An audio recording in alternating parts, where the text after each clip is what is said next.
Welcome to our channel. Today we how to enable guest Wi-Fi for IoT devices with eero easy tutorial step by step clearly. To enable guest Wi-Fi for IoT devices using eero, start by opening the eero app on your smartphone. Log in to your eero account if prompted. From the home screen, tap on the Settings tab at the bottom right corner. Scroll down and select Guest Access. You will see an option to enable guest network. Toggle the switch to the on position.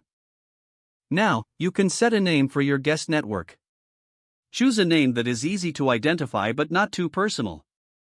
Next, set a password for the guest network. Ensure the password is secure, yet easy for guests to remember. After filling in the details, tap Save or Update to confirm your changes. Return to the home screen to manage connected devices. To ensure your IoT devices are connected to the guest network, access their settings.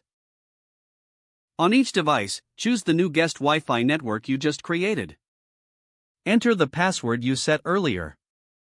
Verify that the devices are online and functioning correctly.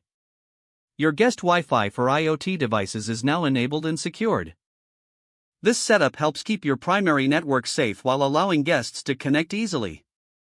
Enjoy the benefits of enhanced network security with your eero system. If the page does not load, refresh the browser or try again in a private or incognito window.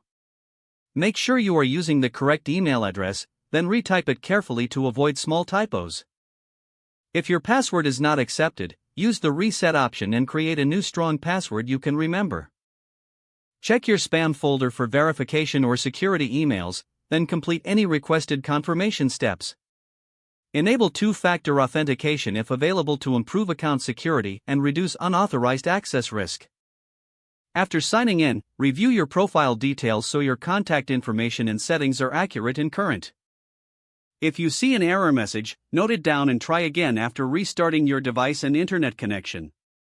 Log out when you finish, especially on shared devices, to keep your account and payment information secure. If the page does not load, refresh the browser or try again in a private or incognito window. Make sure you are using the correct email address, then retype it carefully to avoid small typos. Don't forget to like this video and subscribe to our channel for more step-by-step tech guides.